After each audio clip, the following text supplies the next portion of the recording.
Have you ever suddenly felt you're not yourself and something just feels off? Your decisions always feel a bit off. You speak like you're copying someone else. Even your smile feels like an act, not something you truly want to laugh at. You don't know when it started, but you work harder, yet feel increasingly empty. You become more understanding, yet feel less and less like yourself. That's not growing up. It's a disconnect from your original soul. You've discovered something truly strange. You walk into a room and suddenly feel the aura is off, but everyone else seems normal. Only you want to run away. You open your phone to find a song, but your finger automatically clicks on a song you don't want to hear. You want to express a genuine emotion, but the words suddenly come out as something you expect.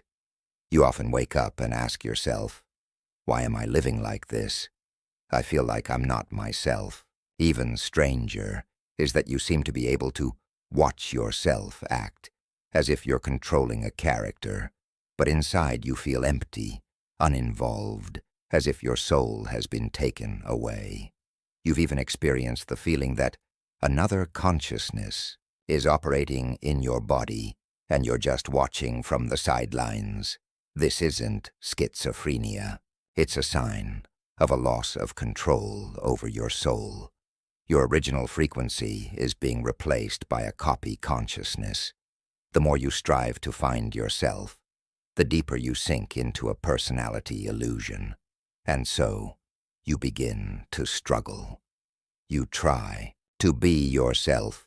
You read spiritual books, meditate, and even travel to find your soul.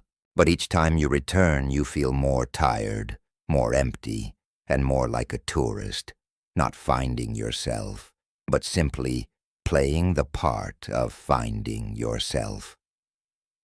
You begin to wonder if you're too sensitive, too anxious, or overthinking.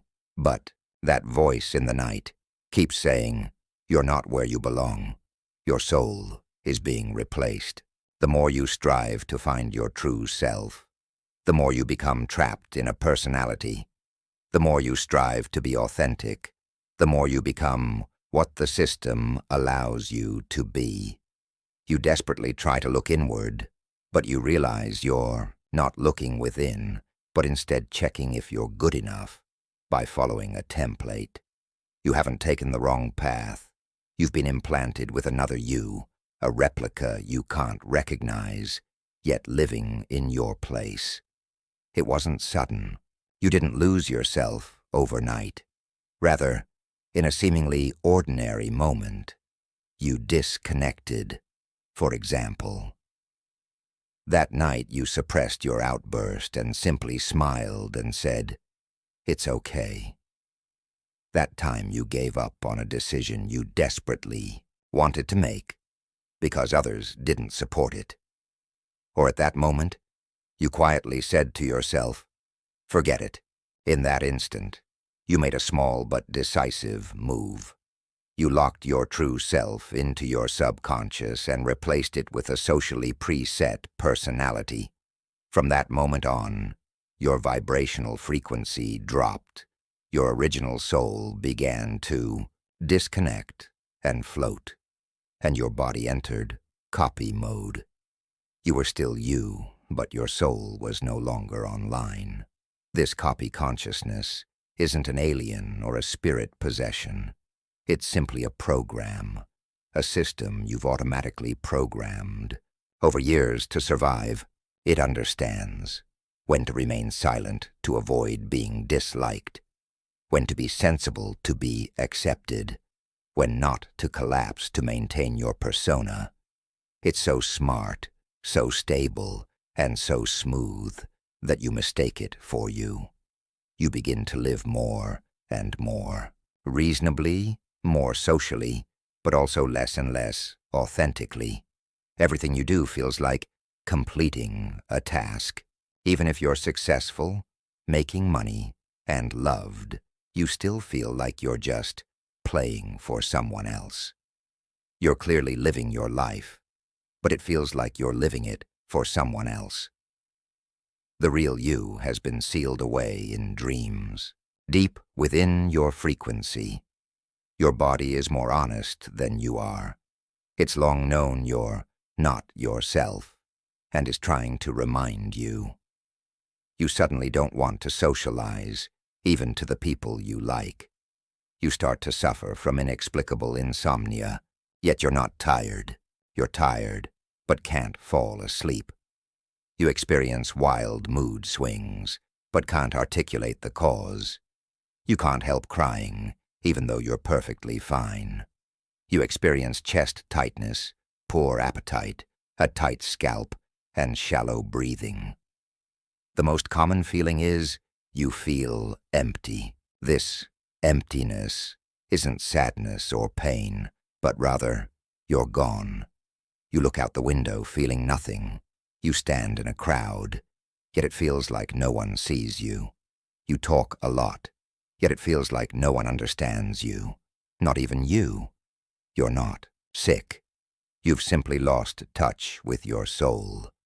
The reason you're starting to become unlike yourself isn't because something's wrong with you, but because you're constantly compromising for survival, until, in the end, you've lost you. Every time you swallow your anger, suppress your true feelings to please others, tell lies to appear reasonable, correct, or non-confrontational, a fragment is left within you.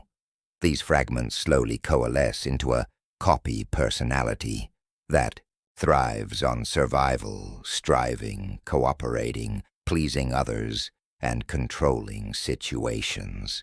But it's not you. This copy has your name, your face, your voice, but it doesn't belong to your soul's orbit. It operates on social expectations rather than your soul's true self. The most ironic thing is, your life may be becoming increasingly successful, but you're becoming increasingly distorted.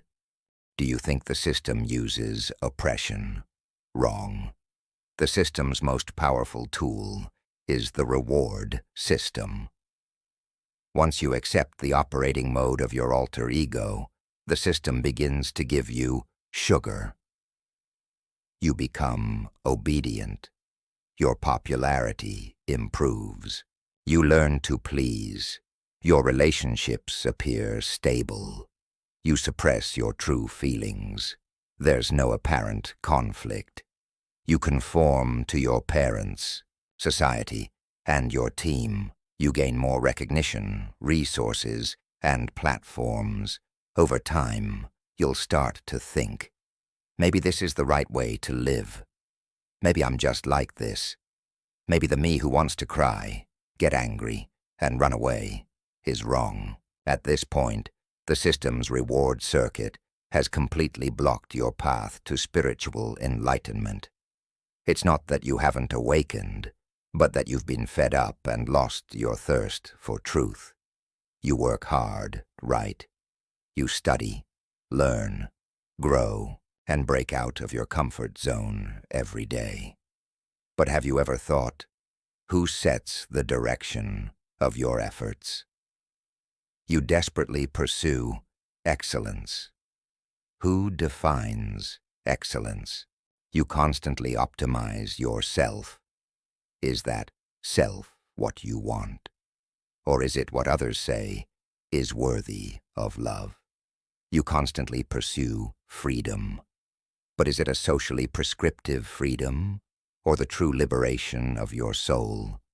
You think you're upgrading yourself, but in reality, you might just be playing the role of someone striving to awaken in a more advanced version of the dungeon. You've transitioned from the beginner dungeon to the awakened dungeon, appearing free, but in reality, you're even more trapped. This is the terrifying thing about the soul dungeon system. It allows you to think you're awakening, while you're constantly trapped in its script. Although the dungeon now occupies most of your time, the true you The original vibration of you remains deep within your body, in a sealed frequency layer. You can sense its faint echoes in the following ways. When you're alone and quiet, with nothing to do, you suddenly feel a strange emptiness. That's your original consciousness trying to surface. Sometimes, when you listen to a piece of music or look at a certain light, tears suddenly fall, and you don't know why. In some situations, you feel inexplicably out of place, even though you've been around them since childhood. There are people you want to run away from the moment you meet them, but you can't explain why. These are all reminders from your original self. I'm still here. I'm just being pushed down too deep. OPS 8. The strange self in your dreams is a projection of your alter ego. Many people have had this kind of dream. You see another self acting and speaking in your dream. You stand in the distance watching them, like an actor, say, and do things you wouldn't dare say or do. Upon waking, you feel strange, terrified, and even ashamed. This dream isn't a dream. It's the return of the gaze of your subconscious alter ego. Becoming aware of your duplicate is the prerequisite for awakening. The duplicate will resist returning to your true self. It will make you feel like authenticity is dangerous, expression is out of control, and being yourself is unlovable. But once you begin to recognize it, it begins to loosen. True awakening is never bright, joyful, or filled with love and energy. It's a tearing and disintegration, a feeling of I can't pretend anymore. You don't need to fix yourself. What you need is to reclaim sovereignty. Sovereignty isn't about doing more, but about deciding how to feel. Sovereignty isn't about being a better person, but about no longer being defined. Sovereignty isn't about controlling the world, but about reclaiming the right to perceive in tune with your soul. Awakening isn't about practicing Qigong, ascending to a higher dimension, or using crystals, breathing, or rituals. Awakening is this. I refuse to play the persona others have written for me. Once you utter these words, the duplicate will begin to crumble. You will experience chaos, emotions, confusion, and misunderstanding, but you will alive again. OPS 10. Reconnecting with your original self. The first step to soul awakening. The first step to awakening isn't to cultivate, but to stop. Stop reacting, stop pretending, stop operating on autopilot. From today, when you're tempted to please, pause and ask, am I truly willing to do this? When you're tempted to accept, by default, ask, is this mine, or is it just a reaction conditioned by society? When you're unsure of who you are, don't rush to find an answer. Instead, quietly observe the empty space. You won't instantly return to your whole self, but every time you pause the instance, you take a step closer to your soul, even if it's just for a minute, a breath, a moment of, I know this isn't the real me. You'll begin to break free from the instant system and return to the path of your soul. One day, you'll wake up fully and realize you've been telling a story in someone else's language for too long, living a life imbued with someone else's soul template. You're not useless, empty, or anxious. You've simply been forgotten by yourself for too long, and your soul has never left you. It's just waiting for you to stop pretending and say, I'm back.